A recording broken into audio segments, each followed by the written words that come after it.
Bienvenue au Harem, notre rendez-vous de tous les dimanches soirs à 20h30 heure de Paris.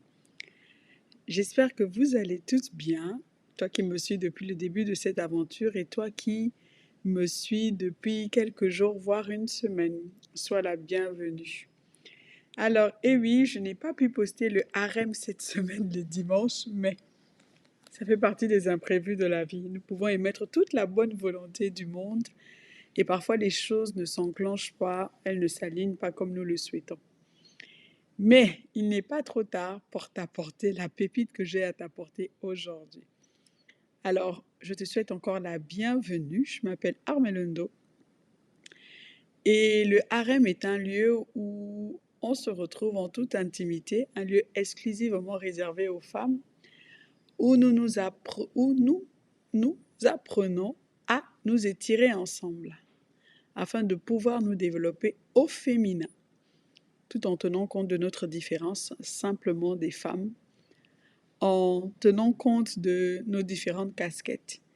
Mais ici, il ne s'agit pas de mariage, il ne s'agit pas d'enfants, il s'agit juste de nous. Alors, sois encore la bienvenue dans ce lieu exclusivement réservé pour toi. Alors, si tu as l'habitude d'être frustré, d'être découragé, d'abandonner, ce podcast est pour toi. Ressens-tu souvent la frustration? Cela veut simplement dire que tu es au bon endroit au bon moment pour changer. Je vais te partager 5 étapes ou steps clés, si tu le souhaites, qui vont te permettre de ne plus te décourager. As-tu déjà entendu parler de cette parole qui dit que toute chose concourt au bien de ceux qui aiment Dieu, de tous ceux qui sont appelés selon son dessein? Romains 8, 28. J'aimerais que tu réalises que tout ce qui t'arrive ou tout ce que Dieu permet dans ta vie a un seul but. Et tu dois comprendre que ces situations sont pour ton bien. Ces situations peuvent avoir pour objectif 1. Te mettre mal à l'aise. Si tu n'aimes pas bouger, si tu n'es pas ouverte au changement, certains d'entre nous sommes comme ça, Dieu va créer une situation pour te mettre mal à l'aise. Et le plus souvent, on sombre dans le découragement. Mais il dit toute chose concourt à notre bien. Si tu es une femme qui abandonne facilement, ou qui te pose 1000 questions, ou qui ne sait même pas par où commencer, qui est simplement rien que dans la réflexion et qui décide d'abandonner, ou si tu es simplement une femme qui a déjà commencé à poser certaines actions pour manifester ce que tu souhaites manifester, mais tu commences et tu t'arrêtes. Je le répète, ce podcast est fait pour toi. Il dit, toute chose concourt à ton bien. Et quand nous sommes frappés par certaines situations, de façon instinctive, nous cherchons à savoir le pourquoi. Le pourquoi nous. Parce que certaines situations viennent simplement révéler toutes les situations néfastes que nous avons eu à traverser dans nos vies. Et nous commençons à nous dire, mais pourquoi c'est dur pour moi? Et là, nous nous positionnons du mauvais côté de l'histoire, du mauvais côté de l'expérience. Toute chose concourt à ton bien. Dieu permet des situations parce que déjà, il dit toute chose concourt au bien de celui qui l'aime, de ceux qui sont appelés selon son dessein. Si tu as été appelé par Dieu, sache que tu n'as pas été appelé à mener une vie ordinaire, à mener une vie qui te plaît. Et il y a certaines femmes, je ne dis pas que c'est toi, peut-être c'est toi, je ne sais pas. Si c'est toi, tu vas te reconnaître simplement, qui, une fois qu'elles ont accompli leur saison scolaire, elles ont trouvé un travail, elles se sont mariées, elles ont eu des enfants, leur vie s'est proprement arrêtée là. Ensuite, elles sont rentrées dans certains investissements. Il faut qu'on s'achète une maison, il faut qu'on ait la belle voiture. Et si on peut, on voyage. Ensuite, elle tourne sa vie juste autour de moi, sa famille. Mais si tu es une femme qui est appelée selon le dessein de Dieu, tu vas comprendre que Dieu crée des situations parfois peu glorieuses, juste pour te faire bouger de ta zone de confort. Parfois juste pour te dire, ne t'arrête pas là, il y a plus que ce que tu es en train de vivre. D'autres situations sont masquées par le rejet de certaines personnes. Personnellement, j'ai vécu le rejet il n'y a pas encore longtemps, je le vis même encore, et je me suis posé la question, Seigneur, pourquoi moi? Depuis que je suis toute petite, j'ai du mal à évoluer dans la foule. Alors, parfois quand je trouve une certaine zone de confort, quand j'essaie de me rassurer au travers des personnes qui m'entourent, aujourd'hui je réalise que Dieu simplement utilise le rejet pour m'éloigner. Parce que quand on se sent bien dans une position, quand on se sent bien entouré, nous avons simplement envie de stationner. Et de façon instinctive, nous nous blottissons là et nous en faisons une destination. Mais parfois, ces personnes, cette maison, ce travail, cette position, cette somme d'argent ne représentent qu'un passage et pas une destination. Et puis, parmi nous, il y a celles qui vont commencer quelque chose et puis qui se sentent découragées. Découragées parce qu'elles manquent, parce qu'elles ne savent pas par où commencer. Découragées parce qu'elles se disent, Seigneur, pourquoi moi? Encore moi? C'est toujours à moi que ça arrive. Quand, à quel moment je serai heureuse? À quel moment, Seigneur, les choses vont tourner en ma faveur? J'ai essayé cette entreprise et rien ne va. Je me bats comme je peux et rien ne va. J'ai été à l'école, mais rien ne va. Mais en fait, Seigneur, j'aspire à plus. Mais pourquoi je suis toujours cantonnée dans cette position? Et pourtant, j'aspire à plus. Je veux plus. Mais tu dois réaliser une chose. Tout ce qui t'arrive ou tout ce que Dieu permet dans ta vie a un but. Et tu dois comprendre, ces situations sont pour ton bien. Tu dois comprendre que la situation que tu traverses est pour ton bien. Alors, il y a deux cas. Tu as celle qui est dans sa zone de confort où tout va bien. Et puis, Dieu va créer une situation juste pour qu'elle se lève. Et puis, de sa zone de confort à cette situation inconfortable, beaucoup baissent les bras. Beaucoup se disent, le diable m'a frappé, le sorcier du village m'a atteint. Mais quelque chose s'est passé. Qu'est-ce que je n'ai pas compris? Si tu veux arrêter de te décourager dans la vie, la première chose que tu dois réaliser, c'est que tout ce qui t'arrive vient pour ton bien et non contre toi. Tout ce que Dieu permet dans ta vie a un objectif bénéfique pour toi. Tout ce qui t'arrive. Il y a plusieurs facteurs imprévus. Il y a des pertes. Mais si tu veux arrêter d'être quelqu'un qui se décourage, qui n'accomplit rien, qui ne voit rien de bon se produire, tu dois comprendre que tout ce que Dieu permet, c'est pour ton bien. Tu peux avoir un époux, un enfant, je ne dirais pas rebelle, mais qui ont du mal à s'agencer dans le puzzle.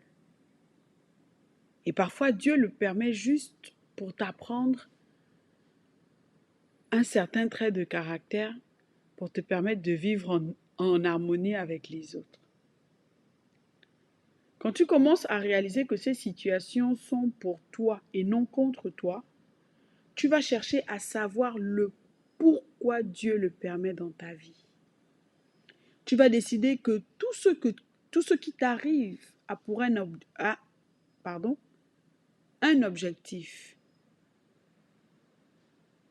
et tourne à ton avantage. Et tu vas arrêter de passer de la victime à celle qui prend le contrôle. Tu n'auras jamais le contrôle sur les circonstances, mais tu auras le contrôle sur comment tu dois percevoir ce qui t'arrive. Rien ne t'arrivera par hasard, mais au lieu de te lamenter, souviens-toi de cette parole qui dit « Dieu ne nous éprouvera jamais au-delà de notre propre force. » Je te prends un exemple. Et moi, je suis passée par là. Tu résides dans une maison et plus rien ne te plaît. Les dimensions, l'atmosphère, la décoration, le quartier. Et tu te sens prisonnière et tu te demandes pourquoi toi? Parce que parfois, et moi je suis passée par là, j'ai ressenti le mal-être de vivre en France, de vivre en Occident de façon générale avant mon époux. Et je me suis posé la question, mais Seigneur, pourquoi moi? Pourquoi lui, il se sent à l'aise? Pourquoi il ne ressent pas ce que je ressens? Pourquoi il ne perçoit pas ce que je perçois? Pourquoi il ne voit pas ce que je vois? Et j'ai commencé à mal le vivre. Et au lieu de chercher à savoir ce que Dieu voulait m'enseigner au travers de cette situation, ce que Dieu attendait de moi, j'ai commencé à viser la mauvaise cible. Et tu sais ce que j'ai fait?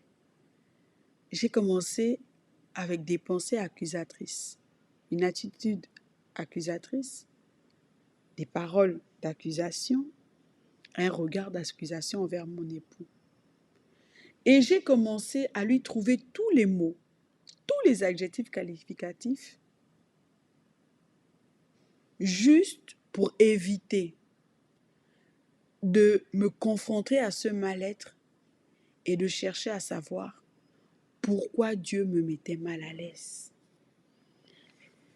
Et pendant, je crois, parce que j'ai commencé à ressentir le mal-être de vivre ensemble et je l'ai laissé planer autour de moi, cette situation, je pense, pendant 5 ans.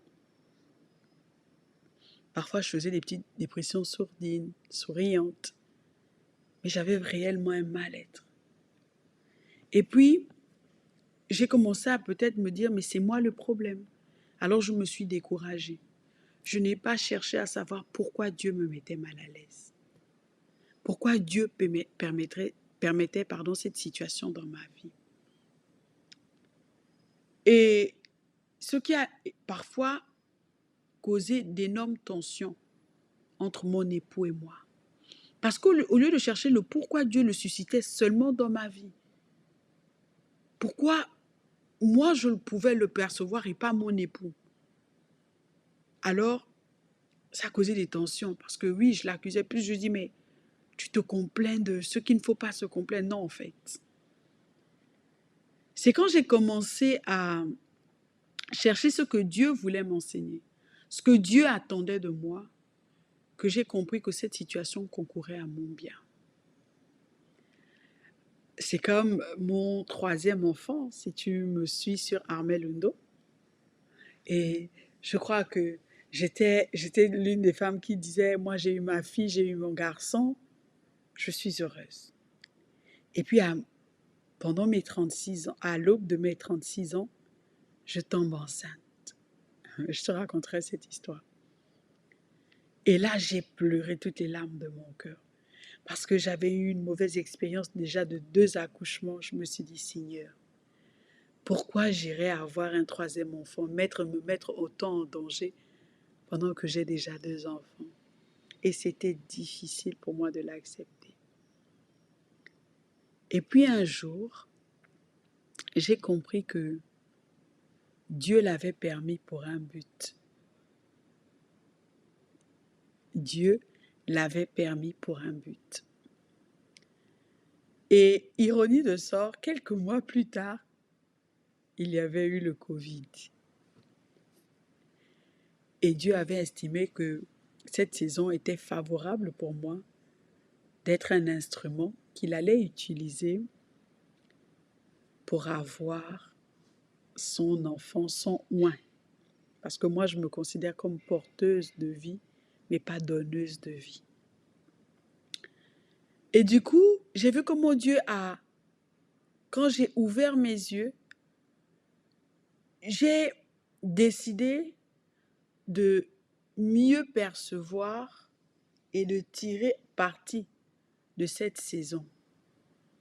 Qui, quand on n'a pas prévu un enfant, nous, en tant que femmes, on se décourage facilement. Généralement, on vit les 2 premiers mois, on ne comprend pas, mais on vit les 2 premiers mois. Il y a certaines personnes, même d'entre nous, nous ne vivons pas très bien notre grossesse parce que nous ne savons pas quoi en faire, ça n'a pas été prévu. Nous sommes tellement frustrés, parfois découragés. Parfois, on se relaie, même on se dit, bah, assurément, peut-être je ne suis que appelée à être mère, en fait. Mais au travers de cette situation, j'ai compris que j'ai été créée pour accomplir les desseins de Dieu dans ma vie. Et l'un des desseins de Dieu dans ma vie, c'était premièrement avoir mon troisième enfant, Ben Daniel. Et que je devais me soumettre à cela. Et pour recevoir Ben Daniel, alors que je venais d'avoir un travail, j'étais dans une très belle ascension, Dieu m'a mis dans une zone d'inconfort. Il m'a fait sortir de mon plan pour m'intégrer dans son plan. Tu vas regarder, si tu ne réalises pas que ce que Dieu permet, tu vas regarder dans la mauvaise direction. Alors que c'est par cette situation que Dieu veut te sortir de ta zone de confort, te déranger. Je voudrais que tu retiennes que tout ce qui t'arrive, c'est pour ton avantage et pas contre ton avantage. Alors si tu veux être quelqu'un qui ne se décourage plus, la première chose que tu dois faire, c'est d'arrêter de te plaindre. Tu dois toujours demander ce que tu dois en tirer. Quel est l'avantage que je dois en tirer? Quel est le message que le Seigneur veut-il me faire passer? Quel est le chemin qu'il souhaite que j'entreprenne? Pour moi, aujourd'hui, je considère que tout comme une redirection, une orientation ou une recommandation. J'entreprends quelque chose et puis je vois que ça ne va pas ce n'est pas le résultat auquel je m'attendais. Je ne me plains pas. Je cherche à savoir quel est le message du Seigneur. Quel est le chemin qu'il souhaite que j'emprunte? Quelle est l'orientation qu'il souhaite que je prenne? Quelle est la recommandation qu'il a pour moi? Tu dois avoir un autre état d'esprit, parce qu'il n'y a pas d'épreuve sans élévation. Et ton attitude va soit te propulser ou te ralentir. Le plus souvent, on est découragé parce qu'on se plaint. Nous n'arrivons pas à lire au travers des situations. Nous ne les embrassons pas comme étant des avantages. Si tout va bien dans ta vie, tu ne prendras aucune décision.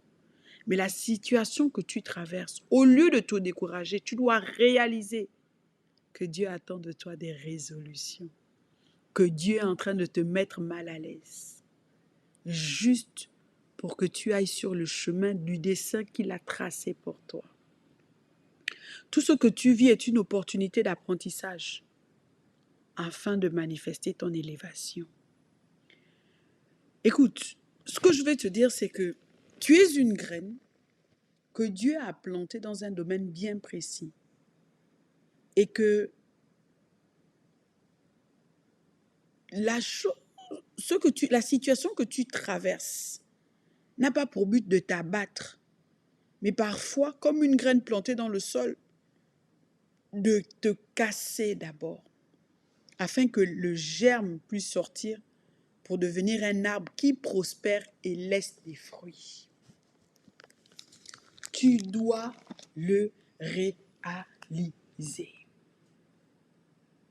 Qui brille et qui rayonne.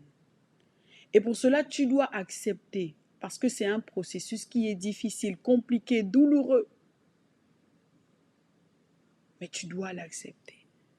Le danger, c'est que si tu te plains de ce qui t'arrive, au lieu de comprendre le pourquoi et quel est le message que Dieu veut te faire passer, quelle est la décision que Dieu veut te pousser à prendre. Je me souviens que quand j'ai vécu 5 ans de mal-être en Occident, en fait, la seule décision que Dieu attendait de moi, c'est « Ok Seigneur, je ne suis pas bien ici. Où veux-tu qu'on aille? Quel est le message que tu veux me faire passer ?» Mais moi, j'ai commencé à me plaindre, j'ai commencé à rechercher des sensations, j'ai commencé à déprimer. Et je me suis découragée. Et ça a attendu 5 ans pour que je réalise enfin qu'en réalité, Dieu voulait et Dieu était passé par moi parce qu'il était temps de partir de la France. Ou il était peut-être temps de se préparer. Les échecs deviennent juste des leçons et les épreuves des nouvelles étapes supplémentaires à franchir. Dieu choisira toujours de te placer là où tu dois être, indépendamment de ta propre volonté. Si Dieu t'a appelé entrepreneur et que tu t'accroches au CDI, t'inquiète, la situation arrive, ne te décourage pas pendant que tu traverses la situation. La situation n'a pas pour objectif de t'abattre, son objectif est de t'orienter, de te recommander, de te mettre sur le chemin.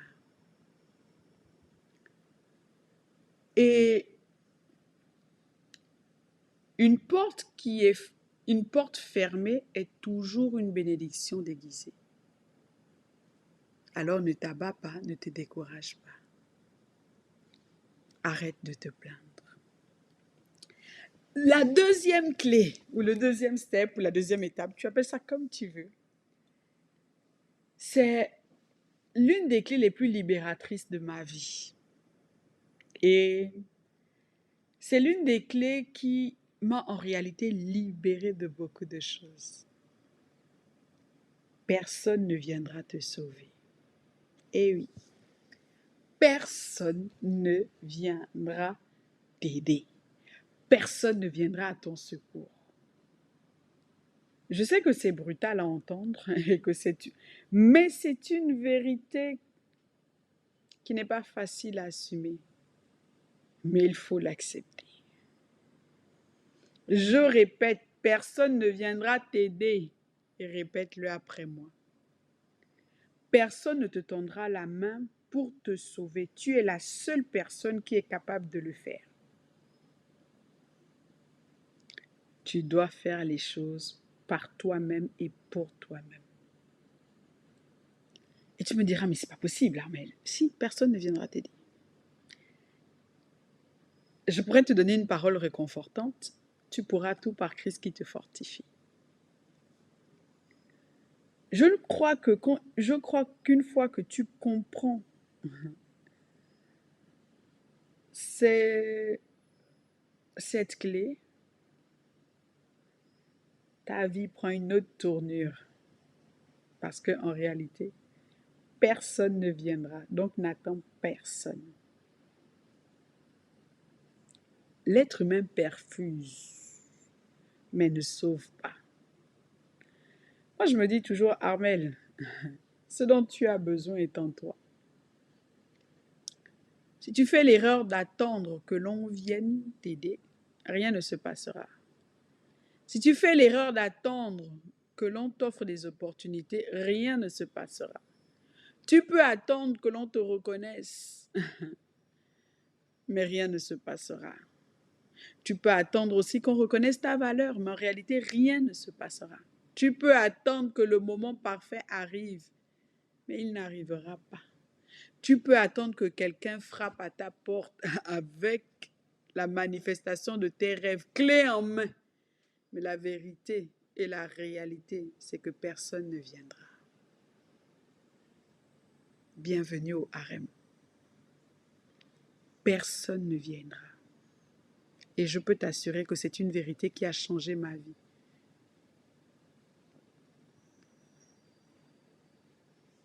C'est une réalité aussi qui m'a emmené à réaliser que je ne vais attendre rien de personne. Ce qui doit se passer dans ma vie engage Dieu, bien sûr, mais ça m'engage moi et moi seul. Les gens ont leurs propres rêves, leurs propres défis, leur propre réalité. Personne ne viendra t'aider. Personne ne viendra te tenir la main. La bonne nouvelle, si personne ne viendra, c'est que c'est toi. En fait, ce que tu souhaites manifester t'attend toi. En fait, la femme que tu souhaites, auquel tu aspires, n'attend que toi. Et en moi, ça crée une seule chose. Armel, tu vas créer tes propres opportunités. Cette réalité va beaucoup t'aider dans ta vie. Tu vas passer de j'attends à je crée mes propres opportunités. Tu vois, imagine toi, tu viens face à un bâtiment et puis il n'y a pas de porte, mais tu t'attends à ce qu'on t'ouvre la porte, mais il n'y a pas de porte. Mais tu sais que tu dois rentrer. Ton objectif, c'est de rentrer parce que ça fait partie d'une autre étape de ta vie, être à l'intérieur. Alors, au lieu de chercher le maçon, chercher qui viendra t'ouvrir la porte, mais toi-même, tu vas décider de te frayer ta porte. Personne ne viendra.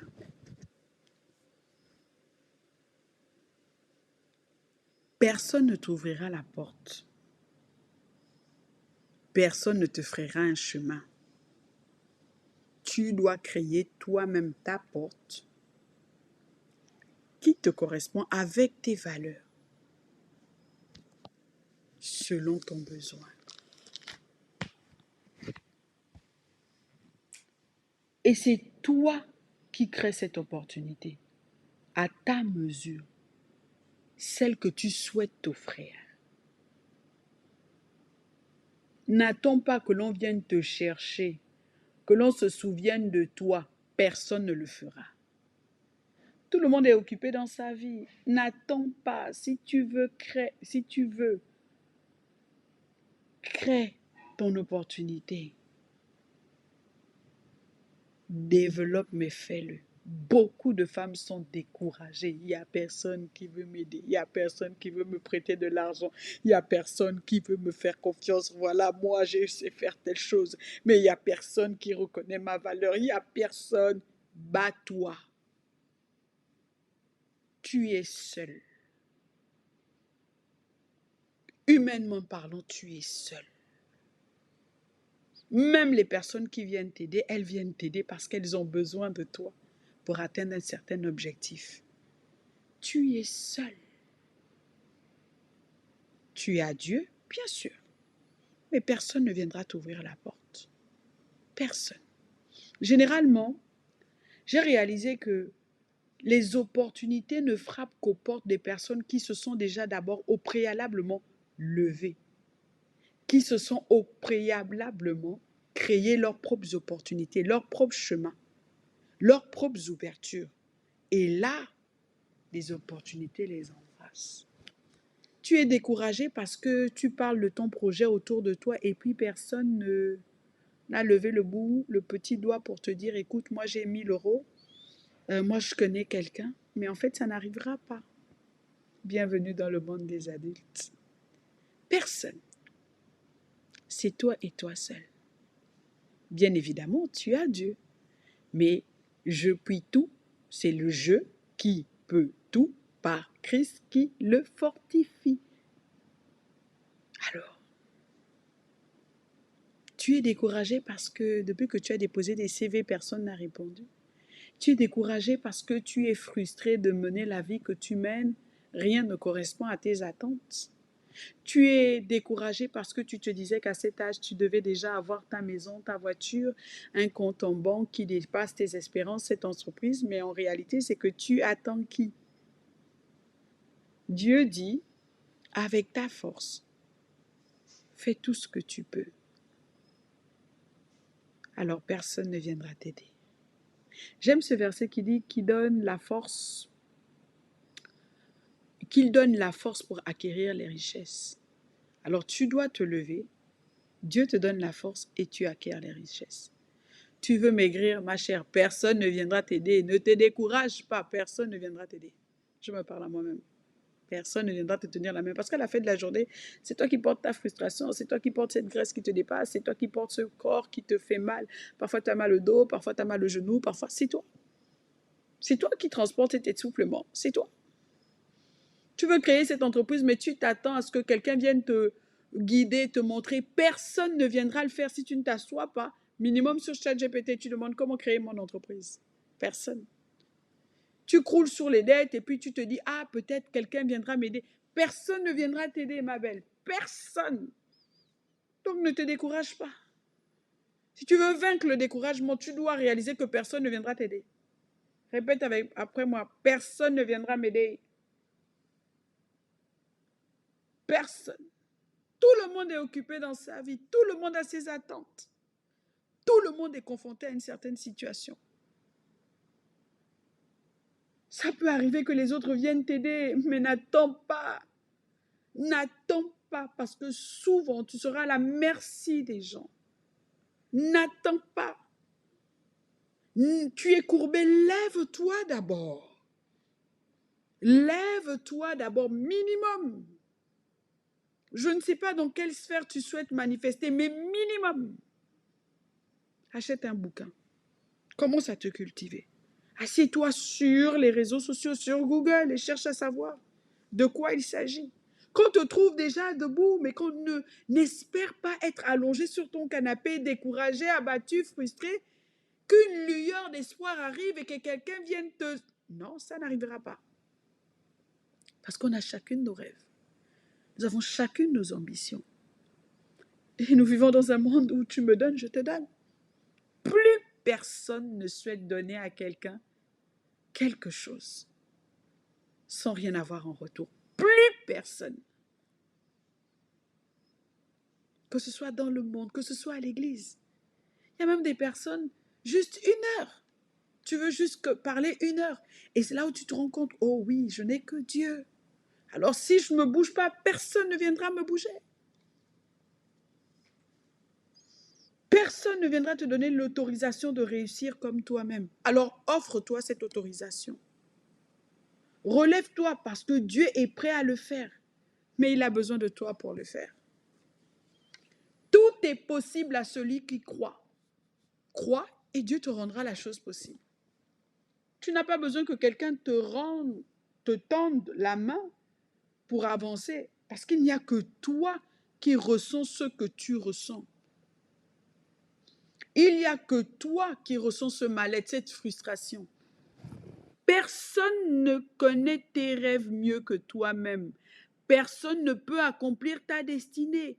Personne ne peut vivre ton élévation à ta place. Tu vas te sentir frustrée, ma belle, ça fait partie du jeu. Tu vas te sentir rejetée, abandonnée, incomprise, ça fait partie du jeu. On a tous à un moment donné dans nos vies cette sensation. Mais le jour où tu réalises que personne ne viendra t'aider, Tu ne peux pas te laisser décourager. Pas possible. Personne ne te dira tu es capable. Tu peux tout par Christ qui te fortifie. Personne ne viendra te donner un ticket pour légitimiser ton entreprise, ton talent, ta compétence, tes valeurs. Personne. Personne ne viendra te dire ce qu'il faut faire. Personne ne viendra t'apporter la réponse. Mais la vérité, c'est que tu as déjà tout en toi. Dieu a tout mis en toi. Tu as la force, la résilience, la sagesse, les moyens, l'ambition et le rêve qu'il te faut. La destinée sur mesure. Ne t'attends à personne. Dieu a tout accompli. Jésus a tout accompli. Mais en réalité, tu n'es pas seul. Tu as Dieu avec toi, qui est ton meilleur allié. Je ne suis pas en train de te dire qu'il faut être égoïste ou perso. Juste dire, n'attends personne, parce que personne ne viendra sur mesure, comme tu le souhaites, au moment où tu le souhaites, juste pour toi. Personne ne va te sauver, ma belle. Personne ne viendra te sortir de cette situation. Les gens vont te rassurer, t'encourager, mais pas te sauver. Il n'y a que toi qui peux te sauver, parce que c'est pour toi. Personne ne pourra prendre les décisions à ta place. La troisième clé, troisième step, troisième étape, comme tu veux.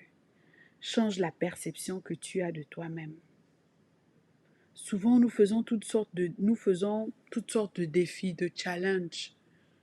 En fait, j'ai réalisé que pour que je manifeste un changement, une perception de moi-même, je dois d'abord me poser la question, qu'est-ce que je souhaite devenir?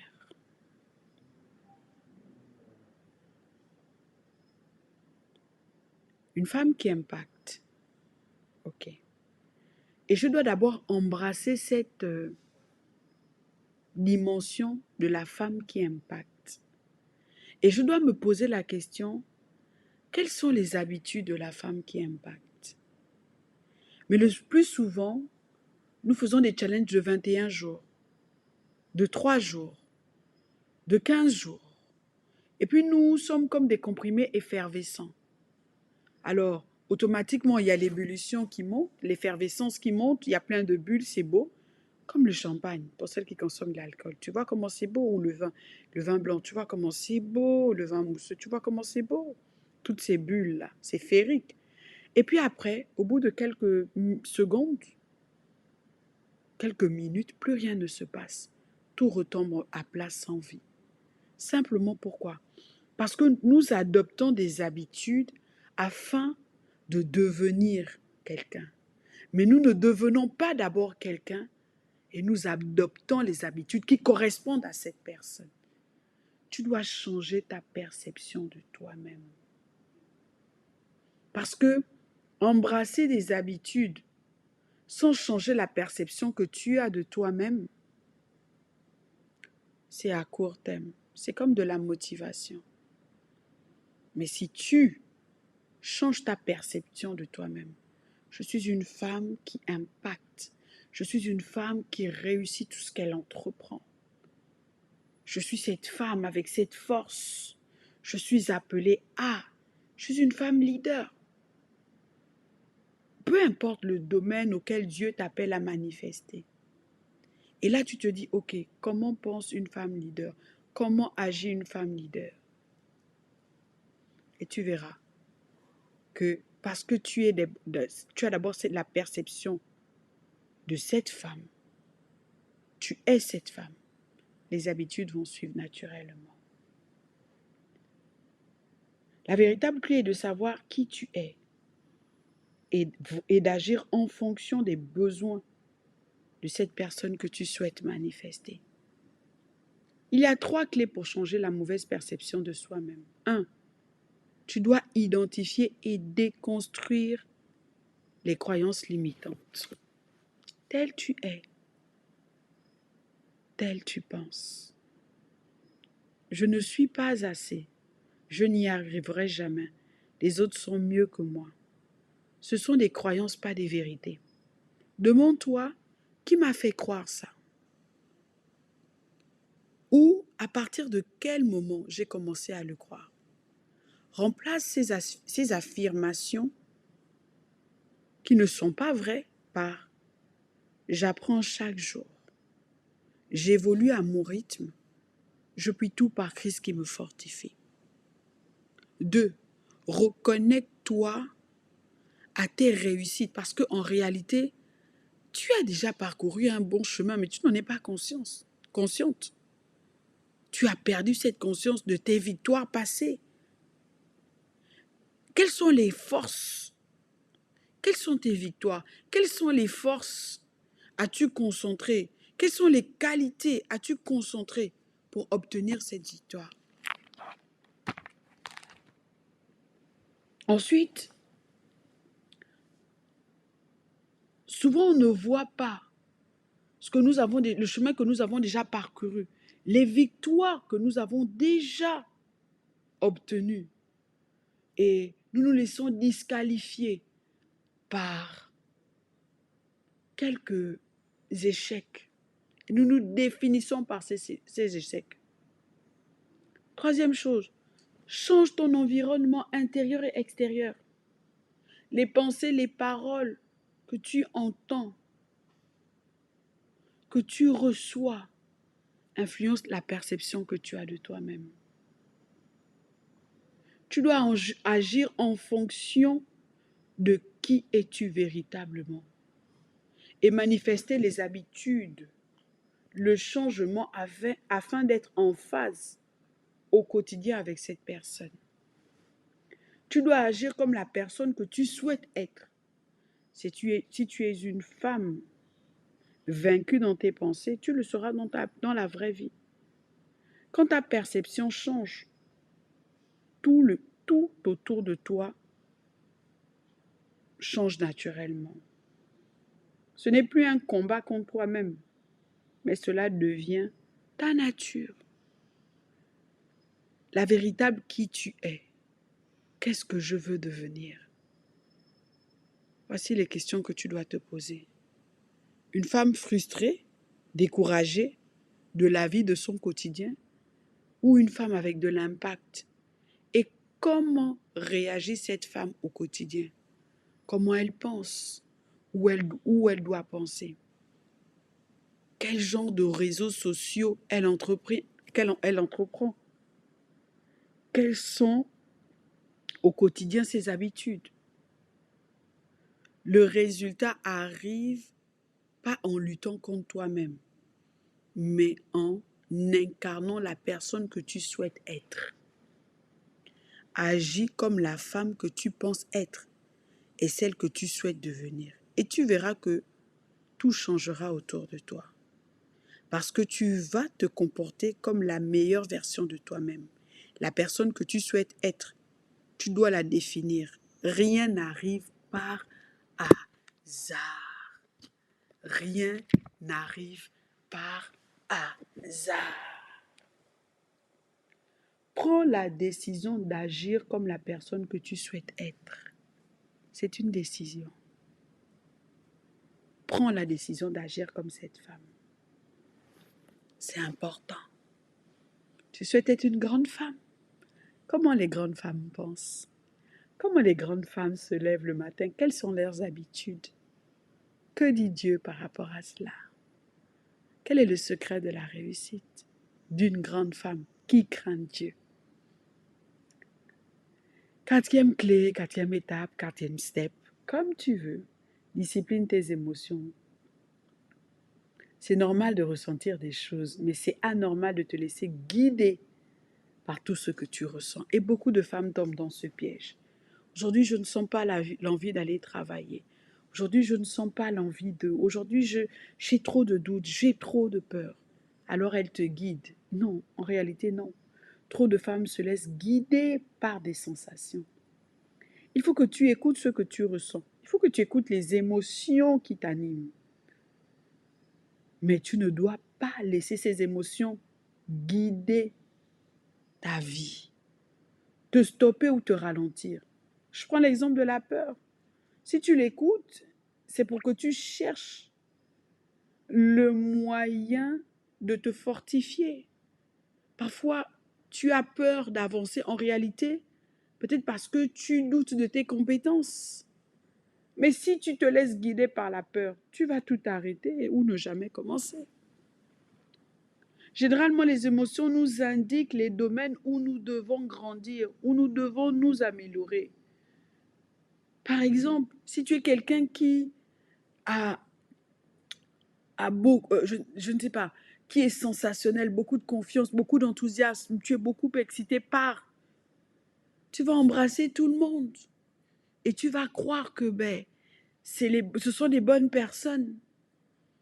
Mais non, en réalité, non, non, non, parce que tu as manqué de discernement. Tu vas croire peut-être que ce sont des amis pour la vie. Tu vas te laisser conduire par tes émotions et tu vas laisser tes émotions te conduire. La colère nous démontre nos limites. Tes émotions ne sont que des indicateurs, pas des guides. L'émotion dans une voiture, c'est le passager. Toi, tu es la conductrice, parce que je parle à des femmes, tu es la conductrice. Donc, ce que l'émotion, tu ne peux pas donner au passager le volant, parce que l'émotion t'indique, mais ne doit pas te diriger. Donc, tu ne peux pas donner le volant au passager.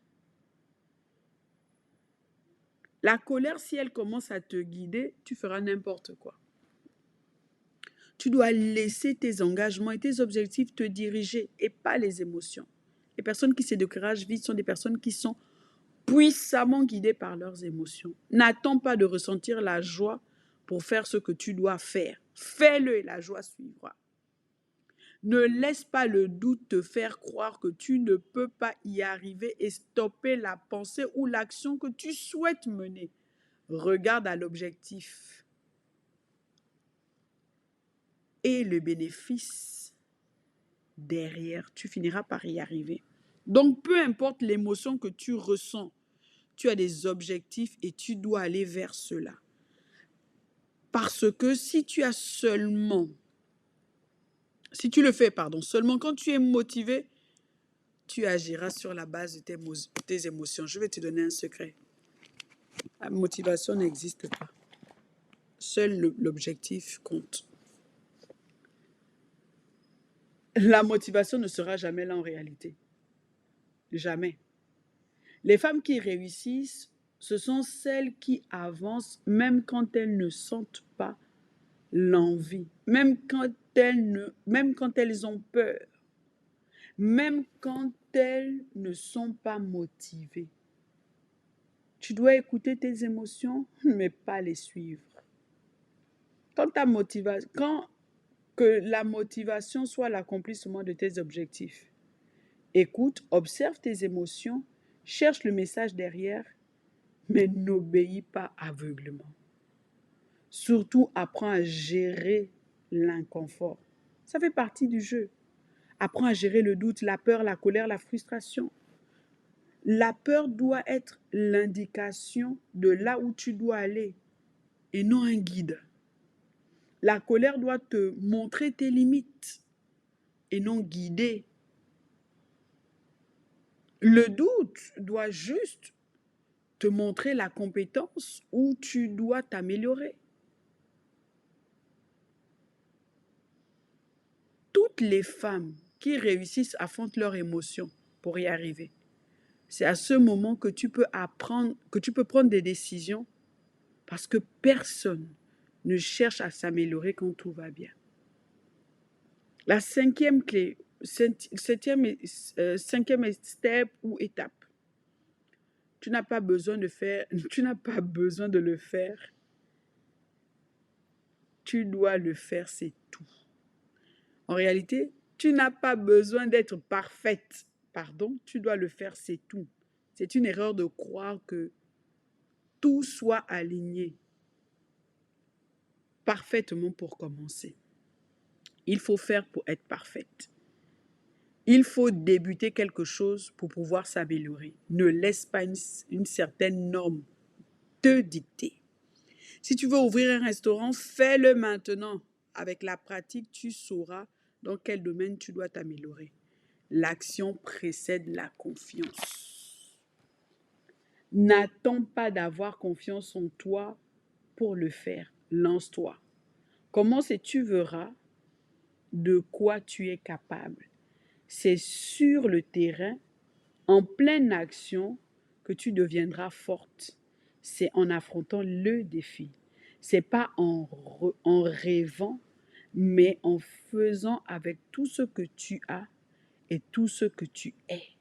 C'est en posant des actions tous les jours, petites soient-elles, minuscules s'il le faut, mais c'est seulement comme ça que ta vie va se transformer et que tu vaincras le découragement. Première clé, j'arrête de me plaindre. Deuxième clé, je n'attends personne. Troisième clé, je discipline mes émotions. Quatrième clé, est-ce que tu peux me l'écrire en commentaire? Non, c'est pas la quatrième clé. La troisième clé, je change ma perception de moi-même. La quatrième clé, je discipline mes émotions. La cinquième clé, je n'ai pas besoin que tout soit parfait pour commencer. Alors j'espère que ce podcast t'a plu. Tu n'as plus de raison pour ne pas commencer quelque chose. Tu n'as plus de raison pour te laisser décourager. N'oublie pas que ce soit l'échec, peu importe la situation qui t'arrive, ou peu importe la situation qui t'est arrivée, elle a un objectif. T'orienter, te recommander, te guider. Mais Dieu permet cela pour ton bien. Sache une chose, il ne sera jamais en dehors de ta situation. Ça veut simplement dire qu'il est au contrôle. Dieu te bénisse et je te dis à dimanche prochain. N'hésite pas à partager. N'hésite pas à me laisser un commentaire et à la prochaine.